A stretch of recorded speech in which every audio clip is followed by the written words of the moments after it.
नमस्कार, मैं सुनीति गिरी और स्वागत करती हूँ आपका हमारे चैनल इडियट बॉक्स में। आज हम चर्चा करेंगे ट्विटर पर वायरल हो रही फोटो की। ये फोटो हमें बताती है कि सत्ता में बैठी हमारी सरकार आपसे और हमसे कितना सच बोलती है। ये वो तस्वीर है जो अभी आप देख रहे हैं। इस तस्वीर में आपको दो व्यक्ति कुछ ढूंढते हुए नजर आ रहे हैं और इस तस्वीर में इन दो व्यक्तियों के हाथ में एक पोस्टर नजर आता है। ये तस्वीर किसी और की नहीं बल्कि विपक्षी दल कांग्रेस के सांसद की है।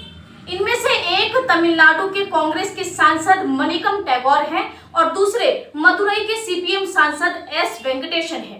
ये दोनों यहाँ पर एम्स की उस इमारत की खोज कर रहे हैं जिसका उद्घाटन बीजेपी अध्यक्ष जेपी नड्डा के अनुसार माननीय प्रधानमंत्री के द्वारा किया जाना है। एम्स की वो इमारत जो यहाँ पर दिख ही नहीं रही है, जेपी नड्डा के अनुसार इस इमारत का निर्माण 95% तक हो चुका है और जल्द ही इसका उद्घाटन भी किया जाने वाला है। लेकिन हैरानी की बात तो ये है कि जब यहाँ पे ये दोनों सांसद इमारत का मुआयना लेने पहुंचे तो यहाँ पर इमारत का नामो निशान नजर नहीं आया। इतना ही नहीं, जेपी नड्डा ने ये भी जिक्र किया था, ये जिक्र तब किया था जब वे तमिलनाडु के दौरे पर निकले हुए थे और इसी बीच 22 सितंबर 2022 को जेपी नड्डा ने एक और जुमला जनता के बीच छोड़ दिया। मोदी सरकार ने इस इमारत के लिए 1264 करोड़ रुपए का आवंटन किया है। इतना ही नहीं, लेकिन अपने जुमलेबाजी में जेपी नड्डा यहीं पे नहीं रुके। उन्होंने ये भी कह दिया कि मोदी सरकार ने इसके लिए 164 करोड़ रुपए एक्स्ट्रा भी दिए हैं। इस पर तमिलनाडु के मनिकम टैगोर ने जेपी नड्डा को ट्विटर पर टैग करते हुए कहा कि मुझे लगता है कि एम्स की जिस इमारत का निर्माण 95% तक हो चुका है उसको किसी के द्वारा चुरा लिया गया है।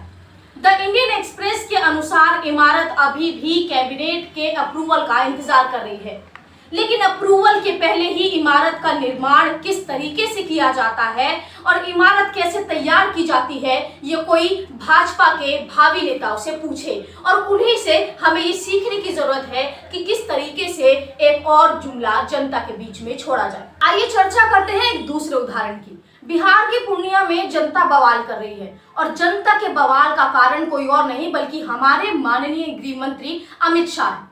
जी हाँ, बिहार में अमित शाह अपने दौरे पर निकले हुए थे और वहीं पर अमित शाह ने जेपी नड्डा की ही भांति अपने भाषण में कुछ भी कह दिया। ये देखिए जरा वीडियो। हवाई अड्डा बन गया, लगभग 12 जिलों के लोगों को बागडोगरा या पटना नहीं जाना पड़ेगा।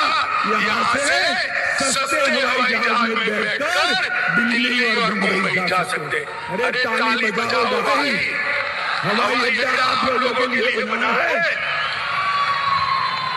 महेशकुंड शहर पूर्णिया में हवाई अड्डा।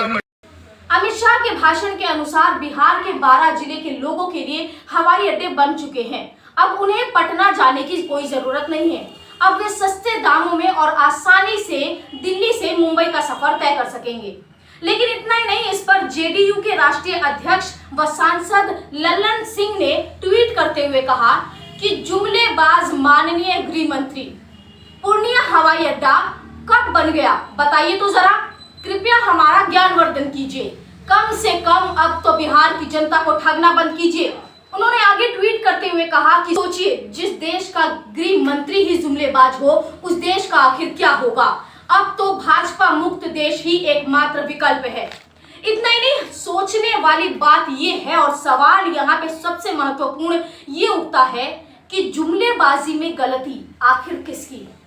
आप सोच रहे होंगे कि इसमें गलती जेपी नड्डा और अमित शाह जैसे नेताओं की है, लेकिन मैं माफी चाहूंगी, यहाँ पर आप गलत हैं और यहाँ पर आप गलती कर रहे हैं।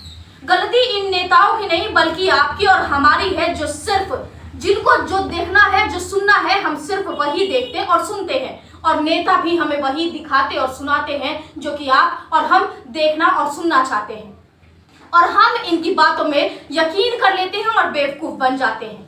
लेकिन अगर हमें इनकी बातों पर यकीन नहीं करना है, हमें इनकी बातों पर यकीन करने से बचना है, तो हमें कुछ फैसले लेने पड़ेंगे। जैसे हमें जरूरत है तो इनकी बातों पर थोड़ी सी जांच पड़ताल की। अगर हम थोड़े से जागरूक हो जाए तो हम इनकी जुमलेबाजी से बच सकते हैं। फिलहाल के लिए सिर्फ इतना ही। अगर ये वीडियो अच्छा लगा हो तो इस वीडियो को लाइक, शेयर और सब्सक्राइब जरूर करें। तब तक के लिए धन्यवाद।